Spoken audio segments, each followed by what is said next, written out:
Imagine an island chain in the heart of the Caribbean Sea, uncluttered by tourist exploitation, a relaxed pace of life, and a sleepy old worldliness with peaceful, secluded white sand beaches on deserted islands, nearby reefs teeming with colorful fish, sky blue waters gently lapping the beautiful shores, and barely anyone around.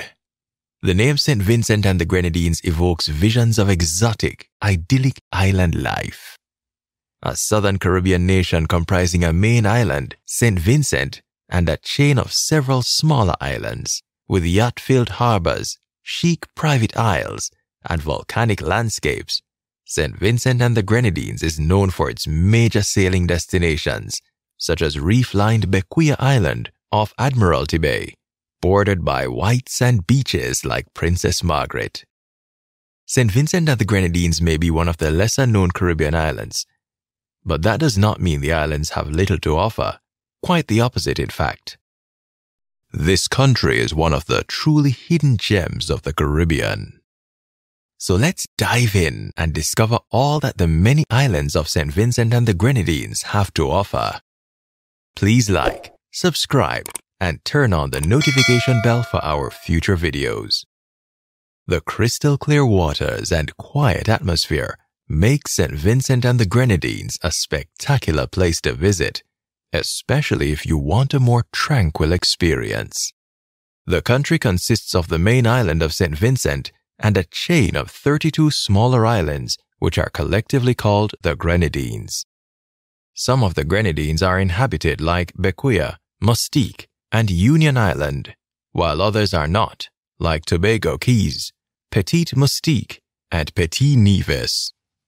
Most of St. Vincent and the Grenadines lie within Hurricane Alley, an area in the Caribbean where hurricanes pass through during the season from June 1 to November 30. This does not mean that hurricanes will always occur, but during this time you can expect more rains and inclement weather. Not to worry though. Intense storms are rather infrequent here, and you'll have plenty of advance warning if a major storm should occur. The main island is home to the capital, Kingstown, which is the main commercial center that tourists regard as the connecting point to other islands. But the town exudes an old Caribbean charm, and you'll find a few tourist attractions worth visiting here. Cobblestone streets and colonial buildings enhance the quaint downtown area. And if you're wondering what to do in Kingstown, St. Vincent, its handsome churches are among the highlights. Beautiful stained glass windows adorn St. George's Anglican Cathedral, an 1820 Georgian-style structure, and the 1823 St. Mary's Catholic Cathedral features Gothic spires and Romanesque columns and arches.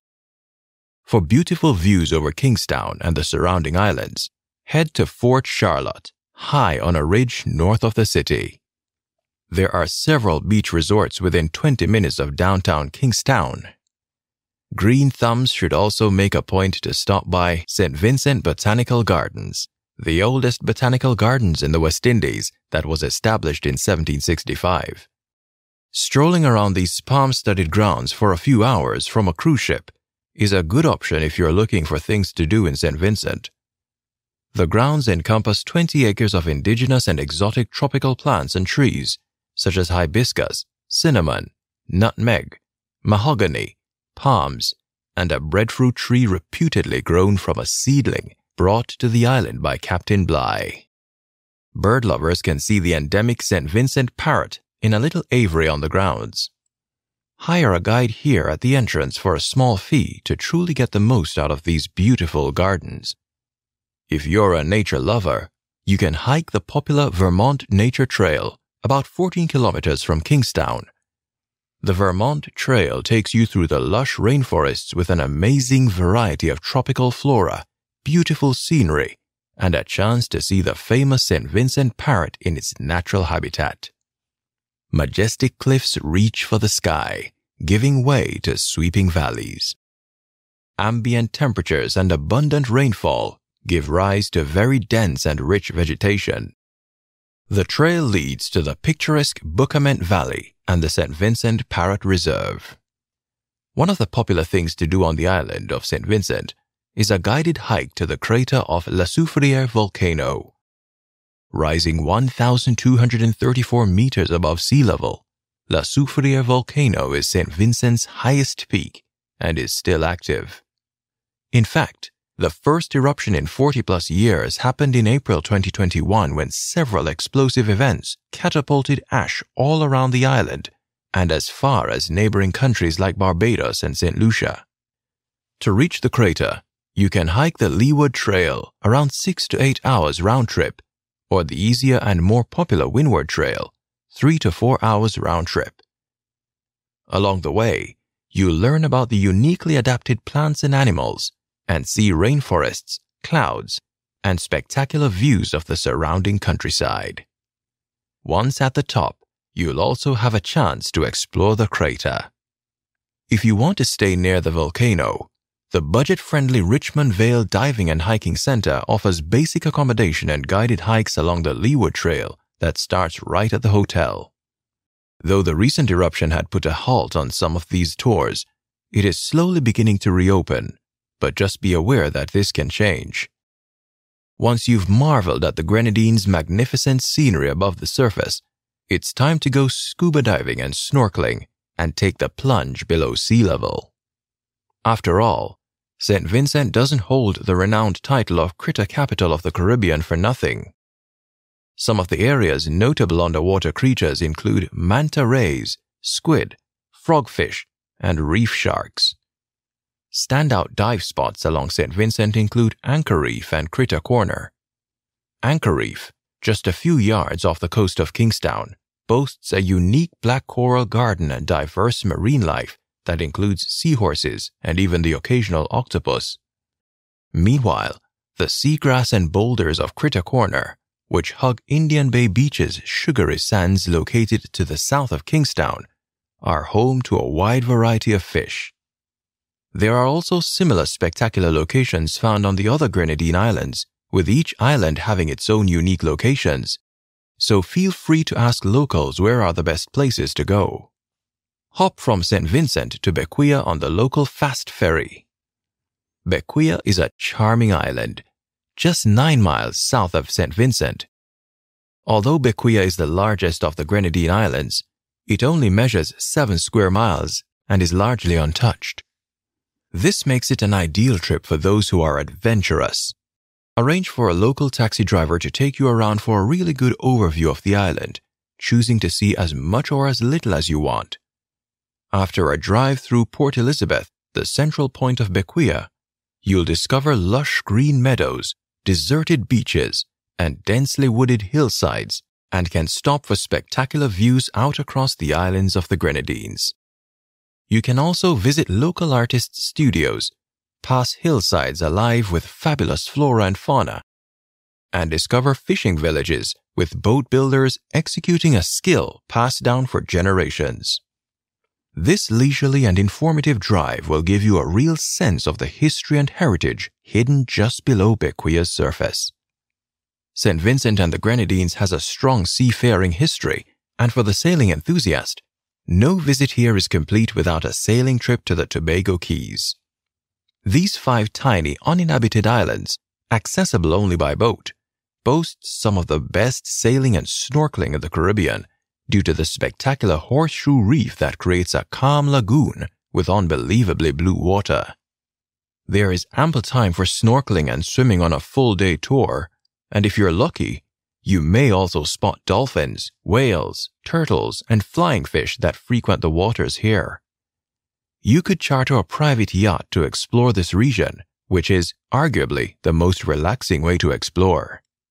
Because more than half of the Grenadines are uninhabited, there are several islands where you can go to get completely away from it all, if you are so dare. The islets of Mopian and Punaise, for example, in the southern Grenadines chain, are twin shifting sandbanks. Changing size and shape with the tide, they average just 50 meters or 164 feet long and are as secluded as it gets. Mopian, for example, is furnished with a single thatched umbrella, while Punaise simply bare sand. Many hotels can arrange for a cruise to the islands, with your captain leaving you ashore and sailing back to collect you later. Enjoy a picnic lunch in complete privacy on your own island. Bring snorkeling equipment, and you can slip into the shallow waters to explore the surrounding corals. Just be careful to take everything you will need with you, and do not swim out too far. Help is a long way away. Restaurants and entertainment. St. Vincent is not known like many of its other Caribbean neighbors to have a large nightlife.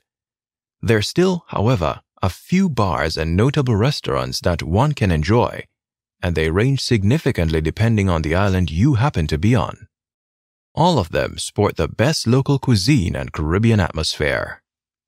A popular stop for boaters, the Anchorage Yacht Club Bar and Restaurant serves all day long, starting with fresh-baked bread and pastries in the morning, then moving on to sandwiches and salads during the day, and a full menu of local fish, fresh pasta, and excellent burgers in the evening. The menu incorporates locally grown ingredients and lobster when in season, as well as tropical cocktails and an extensive selection of rums. Here, it's all about relaxed, waterside dining, with the bar staying open until the last man standing will not stand no more. On what can be considered the exclusive island of Mustique, Basil's Bar is a stargazer's paradise, and not just at night. It's a favorite of celebrities, meaning you will never know just who you will be seated next to at the table. A series of roofs cover the open-air deck to shade diners from the hot sun and occasional showers as they enjoy tropical cocktails and freshly grilled lobster. Come for the dance party on Wednesday, the happy hour on Thursday, or the sunset jazz every Sunday at 5:30 p.m. Basil's also hosts the Mustique Blues Festival at the end of January, with live music each night for 2 straight weeks. A tiny man-made island in Clifton Harbor, built with discarded conch shells, Happy Island is really just a small bar where you can tie up for a while and have a drink, a meal, and a conversation with Janty Ramage, the island's joyful builder, owner, and operator. Just be sure to call ahead, as Ramage keeps flexible hours. Most evening events take place in hotels or local bars, so be sure to ask individual hotels for a calendar of events. But there are a few nightclubs scattered around the island. The Aquatic Club and the Bukama Club are the most known on the Leeward Coast and have the biggest parties. There is also the Attic in Kingstown, which features a wide variety of music during the week and live entertainment on weekends. Though none of these places are wild, they are still fun if you are looking for a place to dance for a bit and enjoy great music. Vincimas is the biggest festival in St. Vincent and the Grenadines. Promoted as the hottest carnival in the Caribbean, the carnival starts in the middle of June and culminates on the first Monday and Tuesday of July. Attracting thousands of tourists, Vincimas is a colorful and vibrant celebration of music, dance, and Vincentian heritage. Towns come alive with street parties, calypso and steel pan performances, costume parades, and much more. This all culminates in a big party on the last 2 days known as J'ouvert and Mardi Gras. On J'ouvert, large bands take to the streets of Kingstown, waking the residents to enjoy the penultimate day of the carnival. On Mardi Gras, there is a big celebration with food, music, dancing, a Band of the Year competition, and the final parade of the mass bands to signal the end of the festival. Here are a few things not to do while visiting. St. Vincent and the Grenadines can be an amazing experience when you decide to travel here.